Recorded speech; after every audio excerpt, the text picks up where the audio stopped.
तो अब हम लोग त्रिकोणमिति के कुछ अनुप्रयोग जो थे उस प्रक्रिया में 4 क्वेश्चन जो है हम लोग कर चुके थे।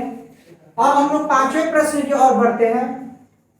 आपको पता होना चाहिए कि ये चैप्टर आपके झारखंड बोर्ड के लिए सबसे महत्वपूर्ण हो जाता है। कारण उसका मूल कारण यह हो जा रहा है कि आपका ये जो चैप्टर है, ये चैप्टर आपको 5 नंबर, अगर आप इसको समझ जाते हैं, इसको बना देते हैं, तो आपको ये 5 नंबर देके जाएगा। यानी ये सोच सकते हैं आप कि ये आपके लिए चैप्टर कितना महत्वपूर्ण है। अगर आप इस क्वेश्चन को बढ़िया समझिए और आप बनाने सीख जाते हैं तो निश्चित तौर पे आपके लिए 5 नंबर का काम करेगा। और गणित में 5 नंबर कितना बड़ा महत्व रखता है वो आपसे बढ़िया कोई नहीं जानता, क्योंकि आप परीक्षार्थी हैं। तो मेरे प्यारे बच्चों, जब आप ध्यानपूर्वक इसको देखें, हम इसे कैसे सॉल्व करते हैं, इसमें करना क्या है। सबसे पहले आप देखिए, यहाँ पे हम सॉल्व लिख देते हैं, सॉल्व करेंगे। सॉल्व करने में सबसे पहला काम हम लोग क्या हो रहा है, सबसे पहला काम हो रहा है कि हम त्रिभुज का चित्र बनाएंगे। क्या कहते हैं, पढ़ते हैं। भूमि से 60 मीटर की ऊंचाई पर एक पतंग उड़ रही है। पतंग में लगी डोरी को अस्थायी रूप में भूमि के बिंदु से बांध दिया गया है। भूमि के साथ डोरी का झुकाव 60 डिग्री है। यह मानकर कि डोरी में कोई ढील नहीं है, डोरी की लंबाई क्या कीजिए। अच्छा मेरे प्यारे बच्चों, एक बात बताइए, हम अभी क्वेश्चन पढ़ रहे थे, आप सुन रहे थे। अब मैं आपसे एक महत्वपूर्ण बात करना चाहता हूं कि जो लिखा हुआ भूमि से 60 मीटर की ऊंचाई पर एक पतंग उड़ रही है, ये लाइन बहुत आपके लिए इंपॉर्टेंस है। ये लाइन जो लिखा हुआ है ये आपके बहुत इंपॉर्टेंस है। बाकी उसके बाद वो क्या कर रहा है, अस्थायी है, बांध दिया गया है, भूमि के साथ डोरी का झुकाव, तो मतलब यहां तक आपको कोई महत्व नहीं। फिर आपको कहां से महत्व बढ़ेगा, भूमि के साथ डोरी का झुकाव जो है कितने डिग्री का, 60 डिग्री का है। अब ये आपका महत्वपूर्ण था। और तीसरा लाइन मात्र ये महत्वपूर्ण है। बाकी जो इतना रामायण लिखा हुआ ना, रामायण को आप किनारे कर दीजिए। रामायण आपका समय बर्बाद नहीं करेगा। करना क्या आपको, बस ये लाइन, भूमि से 60 मीटर ऊंचाई पर एक पतंग उड़ रही है। तो सबसे पहले पतंग उड़ रहा हूं तो आपको बार बार बोलते हैं कि अगर कुछ भी कहता है उससे आपको दिमाग नहीं लगाना है, आपको एक त्रिभुज बना देना है। 60 डिग्री का कोण है, आप कुछ मत कीजिए, 60 डिग्री का यहाँ पे कोण बना दीजिए। अब ध्यान दीजिए, कह रहा है कि डोरी की लंबाई क्या कीजिए। अच्छा बच्चों, हमें एक बात बताइए, 60 मीटर की ऊंचाई पर पतंग उड़ रहा है। पतंग जब उड़ रहा है तो पतंग मतलब काइट वाला बनेगा चित्र, थोड़ा सा बनाने में हमको इश्यू होता है, लेकिन चलिए समझ लेना है कि क्या है। कि हमको पतंग उड़ रहा है, पतंग यहाँ से उड़ रहा है तो इसको 60 मीटर मान लेते हैं। ये आपका 60 मीटर हो गया। इसका नाम हम दे देते हैं ए, इसको देते हैं बी और इसको सी देते हैं। अब ध्यान दीजिएगा कि पतंग उड़ रहा है 60 मीटर पे और क्या निकालना है, डोरी की लंबाई। मान लीजिए ये डोरी है यहां से, तो ये आप बताइए हमको। अब मेरे प्यारे बच्चों, आपका चित्र रेडी, 60 मीटर बीसी दिया हुआ है और एसी आपसे मांग रहा है। अब ध्यान दीजिएगा, तो अगर बीसी बटा एसी लेंगे तो क्या हो जाएगा, साइन होता है, ये आपको अच्छी तरह पता है। चलिए बढ़ते हैं। त्रिभुज ए बी सी, जो प्रक्रिया सब में किया वही इसमें भी करना है। आपको मेरे जो वीडियो को देख रहे होंगे, आप फर्स्ट क्वेश्चन देख लीजिए, सेकंड क्वेश्चन देखिए, थर्ड क्वेश्चन देखिए, फोर्थ देखिए, 5 क्वेश्चन देखिए, आने वाला और भी क्वेश्चन देखिए। आपको मैं दावे के साथ एक बात कर सकता हूं कि मेरे किसी भी वीडियो में मेथड चेंज नहीं होता, तरीका चेंज नहीं होता है। अगर पहले क्वेश्चन को बहुत अच्छी से बारीकी से समझ हैं तो आप बिल्कुल उसको उठाइए और बनाना शुरू कर दीजिए, आपका निश्चित तौर पर सही बन जाएगा। कम समय आपका खर्च होगा, किसी प्रकार का त्रुटि नहीं आएगा। अब आते हैं त्रिभुज एबीसी में, तो एबीसी में जो दिया हुआ है आप उसको ले लीजिए ना, तो बीसी दिया हुआ, बीसी ले लिए। अब आइए एसी निकालना है, एसी लिखते हैं। अभी आपको हम एक बात बोल रहे थे कि जब आपका पी और एच दिया रहेगा तो क्या होता है, साइन, तो आप लिखिए यहाँ पे साइन। अब कितना डिग्री का कोण है, 60 डिग्री का, 60 डिग्री बैठा दिए। अब बीसी आपका कितना है, 60, एसी क्या है, एच, और साइन 60 का मान क्या होगा, √3/2 हो सकता है, हो सकता नहीं है, एकदम कंफर्म है। आप याद कर लीजिएगा इसको और इसको क्रॉस मल्टीप्लाई कर दीजिए, यानी एच गुना √3 बराबर 60 गुना 2, तो h बराबर 60 गुना 2/√3, ये हो गया। अब हमको एक बात बताइए, आपको हर बार हम सिखाते हैं कि जब आपका हर में रूट आ रहा हो तब आप एक यहाँ पे नियम लागू कीजिएगा। वो नियम होता है हर का परिमेय करना। क्या होता है? हर का परिमेयकरण, हर का परिमेयकरण। तो हर का परिमेयकरण क्या है? जो आपका हर में दिया रहता है आप उसी से उसको गुणा कर दीजिए, यानी 60 गुना 2/√3, और हर में आप देख रहे हैं √3 है तो √3 से ऊपर भी गुना कीजिए और √3 से ऊपर भी गुना कीजिए। अच्छा, आपके मन में एक बात बार बार चल रहा होगा ना कि सर आप √3 से नीचे भी गुना करते ऊपर करते हैं, तो क्या लॉजिक है इसका? तो मेरे प्यारे बच्चों, आप थोड़ा सा समझने की कोशिश कीजिए।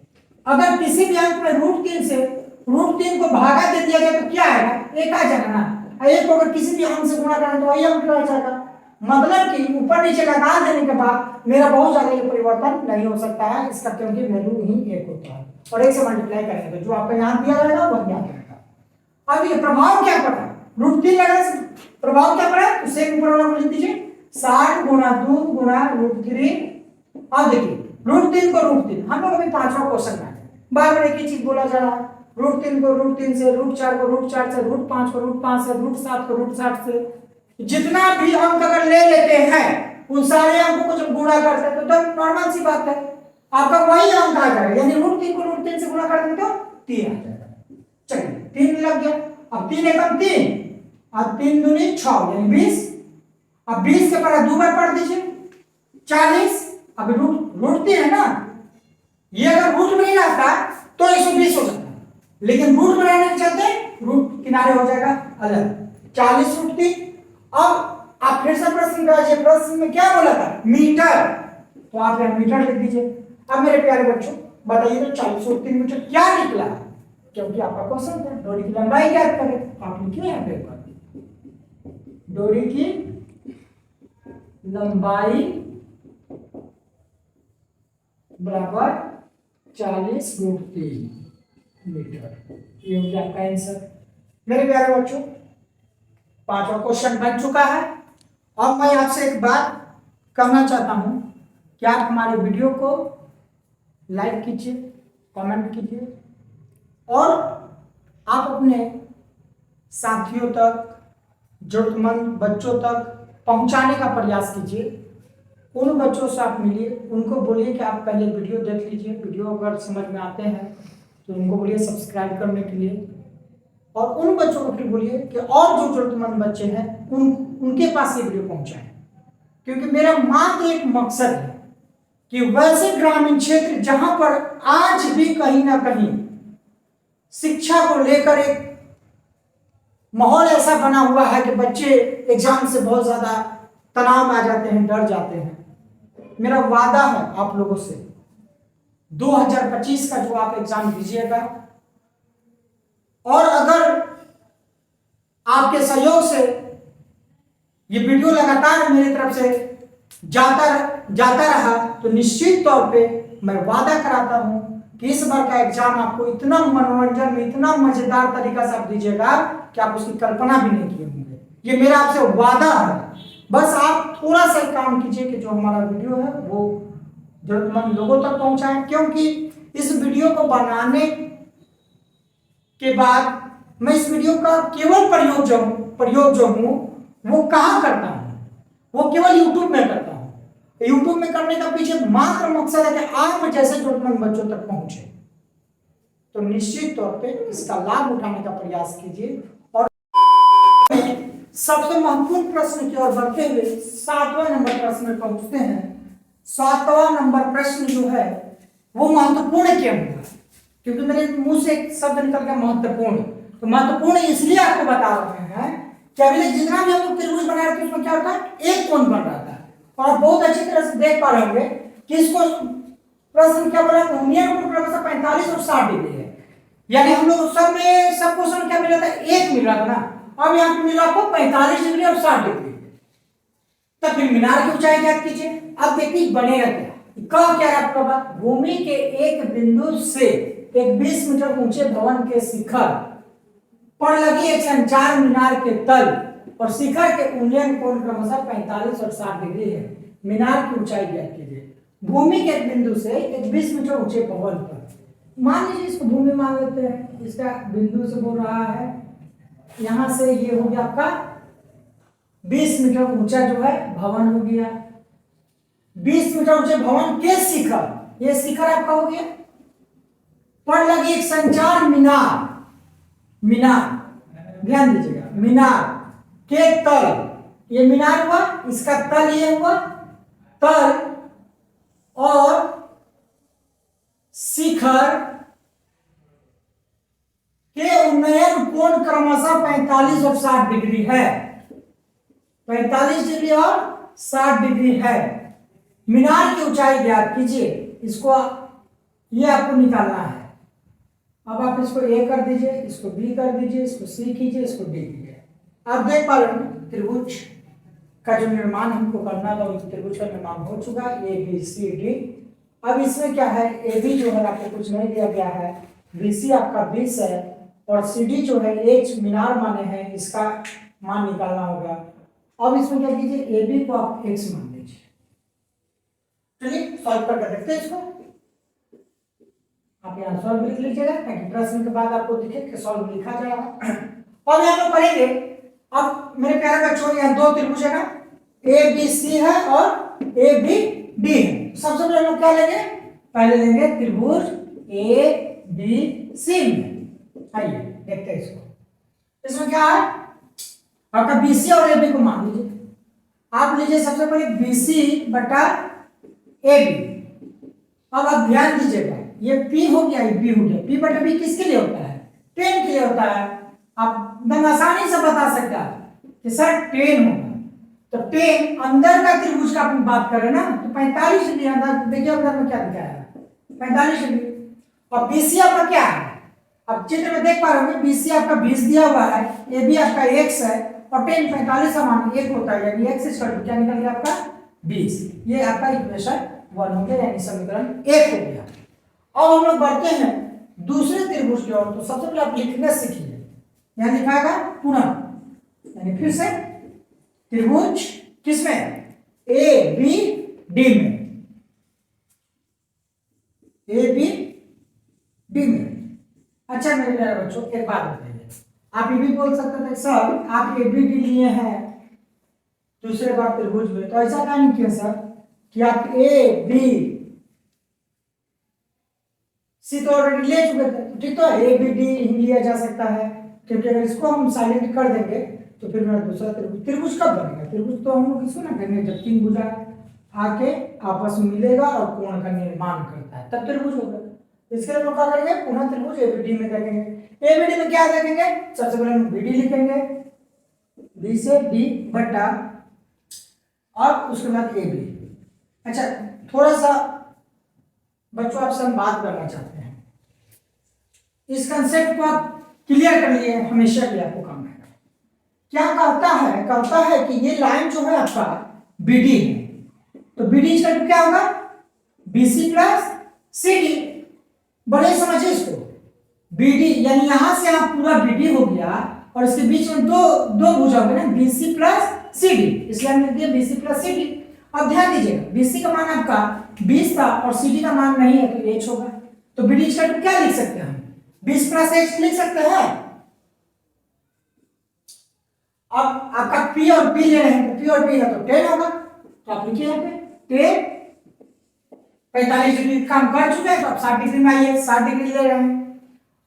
अब आप देख पा रहे हैं बीडी, हम बीडी यहाँ ऑलरेडी आपको निकालने सिखा दिए कैसे निकलता है, तो 20 जोड़ h निकला हुआ है। चलिए इसको बैठाते हैं 20 जोड़ h। अच्छा ए बी देखिए आप पहला प्रश्न में बैठाते हैं तो x ही रह जाएगा। अच्छा टेंसार का वैल्यू क्या है, अगर टेन 30 का मान पूछे आपसे तो बोलिएगा 1/√3, अगर टेन 60 का मान पूछे तो बोलिए √3, यहाँ पे हम लोग √3 लगा देते हैं। अब नीचे जगह नहीं बचा तो हम लोग साइड में चलते हैं, इसीलिए आप हमारे वीडियो को कोशिश कीजिएगा कि स्किप ना करें, अगर आप स्किप कीजिएगा तो आपको पता ही नहीं चलेगा कि यहाँ के बाद हम काम यहाँ कर रहे हैं। और आप हमारे वीडियो पे कंटिन्यू बने हुए हैं तो आपको समझ आ रहा होगा कि अब यहाँ के बाद हम लोग यहाँ चल रहे हैं, इस बॉक्स के अंदर में काम करेंगे। क्या है यहाँ पे 20 प्लस एच लिख देते हैं, 20 प्लस एच। अब क्या करना है, x को √3 से गुणा कर दीजिए, x √3, ये आपका इक्वेशन 2 हो गया। ठीक है, अब देखिए आपका इक्वेशन 1 आ गया, इक्वेशन 2 आ गया। इक्वेशन 1 क्या करता है, x = 20। चलिए लिखते हैं, यानी x का जगह तो अब यहाँ क्या करेंगे हम लोग, थोड़ा ध्यान दीजिएगा। यहाँ लिखिएगा समीकरण 2 में x का मान रखने पर, क्या लिखा गया है, समीकरण 2 में x का मान रखने पर। समीकरण 2 आप देख पा रहे हैं, 20 प्लस एच लिखिए, 20 प्लस एच x, देखिए यहाँ पे लिखा हुआ है x का मान कहाँ को मिलेगा, समीकरण 1 में मिलेगा। ये एक चीज को आप दिमाग में बैठा करके हम यहाँ स्टार बनाते रहे, क्योंकि इसका मान जो है हमको बैठाना पड़ेगा। तो x का वैल्यू क्या है 20, आप 20 रख दीजिए, √3 है √3 लगा दीजिए। बस मेरे प्यारे बच्चों थोड़ा सा दम अपना ध्यान यहाँ रखिएगा, क्योंकि अब हम लोग लगभग नजदीक में है। यहाँ देखिए क्या लिखा हुआ h, आप h रहने दीजिए, 20 √3 जैसे उसी तरह उतार दीजिए। मेरे प्यारे बच्चों ध्यान दीजिएगा, बराबर की पर क्या है +20, आप बराबर के ऊपर जाइए तो क्या होगा -20। बस आपका काम खत्म। अब दोनों जगह 20 देख पा रहे हैं, 20 को लिखिए, कॉमन कर दीजिए।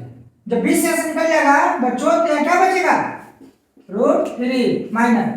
अब बताइए मेरे प्यारे बच्चों, आप वीडियो पर घर में देख रहे हैं तो घर में ही बोलिए, कोई दिक्कत नहीं है। आप सोचिए कि आपके सामने बैठे हुए हैं, आप बताइए हमको, अगर 20 से निकाल देते हैं तो 20 में 20 से भागा जाएगा तो क्या बचेगा, हाँ बिल्कुल सही a।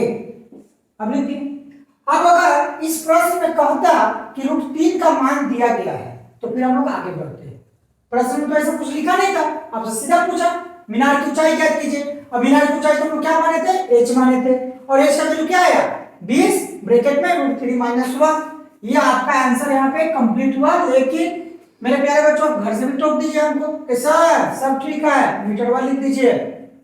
अगर हम कभी भूल रहे तो आप बोलिए, आप भूलिएगा तो हम बोलेंगे, तभी तो व्यवहारिकता दिखेगा। चलिए यहाँ मीटर था, मीटर बैठा देते हैं। ये हम लोगों का आंसर कंप्लीट हो गया। मेरे प्यारे बच्चों 7वां क्वेश्चन जो था बहुत ही महत्वपूर्ण था, क्योंकि इसमें दो कोणों का काम कर रहे थे।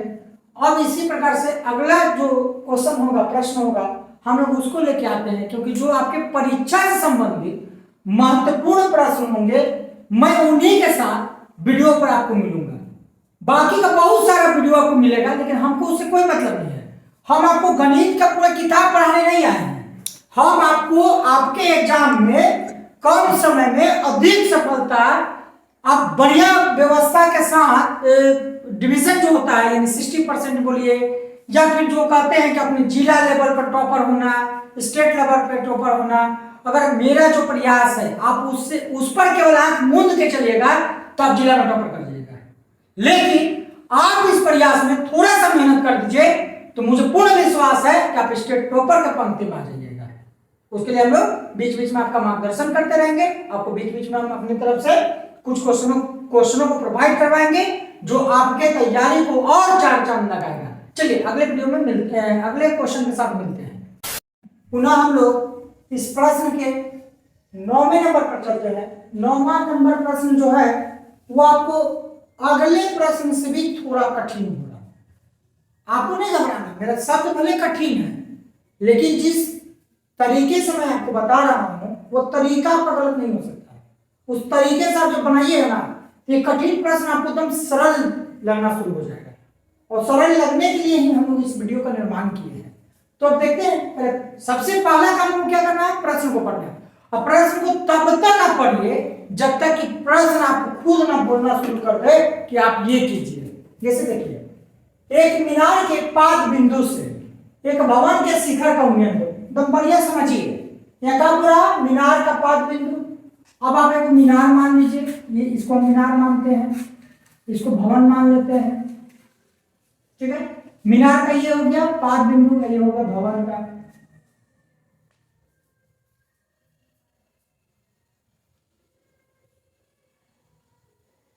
ये आपका भवन हो गया और ये आपका मीनार हो गया। अब प्रश्न को पकड़िए, एक मीनार के पाद बिंदु, मीनार का पाद बिंदु हो गया से एक भवन के शिखर का उन्नयन कोण 30 डिग्री है। इससे इसका कोण जो है कितना बना, 30 डिग्री बना। एकदम लाइन बाय लाइन पढ़ना, जो लाइन में बोलेगा बस आप उसी को ध्यान दीजिए। थोड़ा सा इसको बड़ा लिख देते हैं ना, ताकि आप लोगों को तो वीडियो में हो सकता है थोड़ा सा इश्यू हो जाए। आप फिजिकली मेरे साथ होते तो शायद ये दिक्कत नहीं होता, लेकिन फिजिकली ना आप हो पाइएगा ना हम पढ़ा पाएंगे, क्योंकि फिजिकली में थोड़ा सा। मीनार का पाद बिंदु हो गया, मीनार के पाद बिंदु से भवन के शिखर को मिला है, ठीक है। अब फिर क्या बोलता है कि भवन के पाद बिंदु से मीनार का शिखर का, यही तो आपका चित्र था, ठीक है। आप चित्र समझ चुके हैं। अब आगे बढ़ते हैं, आगे क्या बढ़ते हैं। अब मीनार में पता चल गया 50 मीटर ऊंची है। अब बोला भवन की ऊंचाई क्या करें, भवन की ऊंचाई कर दी। सबसे पहला काम कीजिएगा ना, त्रिभुज का नाम जरूर दीजिएगा, ए बी सी डी। अब यहाँ 2 त्रिभुज है, आप इसको बढ़िया समझिएगा। पहले तो लिख देते हैं सवाल, त्रिभुज ध्यान दीजिए ए बी सी में, त्रिभुज ए बी सी में क्या है ध्यान दीजिएगा, बीसी बटा ए बी कर दीजिए, बीसी बटा ए बी, ठीक है। बीसी बटा ए बी किसका मान होगा, बीसी आपका पी हो गया, बी हो गया, पी बटा बी 10 का हो जाएगा, तो इसको लिखिए 10। अब ध्यान दीजिए आप बढ़िया से, ए बी सी लिए हैं तो इसका एंगल क्या बनेगा, 60 डिग्री बनेगा, ना कि 30 बनेगा। 30 जो होगा ए डी बी के लिए हो जाएगा, तो ए बी सी के लिए क्या डिग्री बनेगा, 30 डिग्री, यानी 10 30 डिग्री। अब ए बी आप देखिए तो बीसी कितना है, बीसी एकदम साफ दिख रहा होगा आपको 50 मीटर, 50 लिखिए। ए बी आपको क्या दिख रहा है, ए बी कुछ नहीं है तो आप एक्स मान लीजिए ना, इसको मानने से कोई दिक्कत नहीं है, एक्स मान लीजिए। टेंसर अभी थोड़ा देर पहले क्वेश्चन बना रहे थे, उसमें टेंसर का मान आपको बता दिए थे कि √3 होगा और 30 का मान 1/√3 होता है। चलिए इसको √3 ले लेते हैं। अब इसके नीचे अपने मन से आप 1 दे दीजिए, क्रॉस मल्टीप्लाई कर दीजिए, तो x√3 = 50, तो x = 50 बटा √3, यह हो गया आपका इक्वेशन 1। चलिए फिर से उसी त्रिभुज में चलेंगे, पुनः त्रिभुज आप ए बी डी ले लीजिए, ए बी डी में अब देखिए आपको ए डी ले लीजिए और ए बी ले लीजिए, यानी ए डी बटा ए बी। अब ये भी आपका पी बटा बी बना, पी बटा बी बना मतलब 10 बना, तो 10 जो है कितना डिग्री, 30 डिग्री। अब फिर से यहाँ पे बनाते हैं, वीडियो कोई स्किप नहीं कीजिएगा, स्किप कीजिएगा एकदम ये पार्ट आपको नहीं समझ में आएगा, यहाँ खत्म होने के बाद यहाँ पर आते हैं। अच्छा प्लस लग रहा होगा, हम इसको 10 कर दे रहे बढ़िया से। चलिए 10 हो गया, यहाँ पे 10 है तो ध्यान दीजिएगा, अगर ना दीजिएगा तो फिर दिक्कत है। 10 अब एडी जो है, एडी मेरा क्या है, एडी मेरा x है, x बैठा दिए, एबी मेरा x है, x बैठा दिए। अब कहता है क्या है कि 10 30 का, तो 10 30 का भी ना चिल्ला रहा था आपके पास, ये 1/√3 होगा, तो x का x h/√3, ये मेरा इक्वेशन 2 हो गया, यानी समीकरण। अब देखिए तो क्या है, x का वैल्यू निकला हुआ है 1 में, तो इसको हम सीधा लिखते हैं समीकरण 2 में एक का मान रखने का। समीकरण 2 में एक का मान रखने पर, बढ़िया समझिएगा, समीकरण 2 में कहां रख रहे हैं, क्योंकि h√3 दिया हुआ है और x है, तो x का वैल्यू देखिए आप समीकरण 1 में देख पा रहे होंगे कि x = 50 बटा √3 लिखा हुआ है। चलिए इसको आप बैठेंगे, 50 बटा √3 बराबर h√3। अब इसको क्या करें, क्रॉस मल्टीप्लाई करिए, तो h√3 गुणा √3 बराबर 50। 50 के नीचे कुछ नहीं, अपने मन से 1 दिया, 50 को 1 से गुना कर दिया, 50 हो गया। अब ध्यान दीजिएगा √3 है, √3 उतार दिया, √3 था, √3 उतार दिया, h था, h उतार दिया। अभी क्या बन जाएगा, h गुना 3 बन जाएगा, √3 को √3 से गुना करें 3 होगा, फिर यहाँ 50 हो गया, तो h बराबर क्या होगा, 50 बटा 3। अब देखिए 50 बटा 3 हो गया। अब आपका आंसर 50 बटा 3 भी हो सकता है, लेकिन आप यहाँ क्या कीजिए, 2 तरीका आपके पास, मिश्रित भिन्न कर दीजिए या फिर दशमलव में कर दीजिए। तो मिश्रित भिन्न करिएगा, मान लीजिए मिश्रित भिन्न का मन कर रहा होगा, हम मिश्रित भिन्न कर रहे तो कैसे करेंगे, देखिए 3 को जो है 50 में भागा देंगे, 3 के बराबर पड़े 3, 5 में से 3 गया 2 0, 3 6 18, 2 बचा, तो यहाँ क्या आ गया 3 16 2 है। एकदम ध्यान से इसको देखिएगा, लिखा कैसे जाता है। जो आपका 3 है वो 3 आपका हमेशा नीचे रहेगा, जो भागफल में आया है 16 वो आपका बीच में आ जाएगा। अब 2 जो शेष बचता है उसको ऊपर ले लेते हैं, यानी इसको पढ़ते हैं 16 गुना 2/3, ये आपका आंसर हो गया 9 क्वेश्चन का, यानी 1 मिनट के पाद बिंदु से भवन के शिखर का उन्नयन कोण 30 डिग्री है। अब मेरे प्यारे बच्चों थोड़ा सा आप यहाँ पे ध्यान दीजिएगा, इसको कैसे भागा देकर इसको मिश्रित भिन्न में लाया है। मिश्रित भिन्न लाने का तरीका आप देख पा रहे होंगे कि जो आपका भागफल में आता है वो पूर्णांक के बीच में आ जाएगा, और जो आपका 3 रहता है जिससे भाग देते हैं वो हमेशा नीचे होता है, जो रिमाइंडर होता है यानी शेषफल जिसको बोलते हैं वो आपका ऊपर हो जाता है।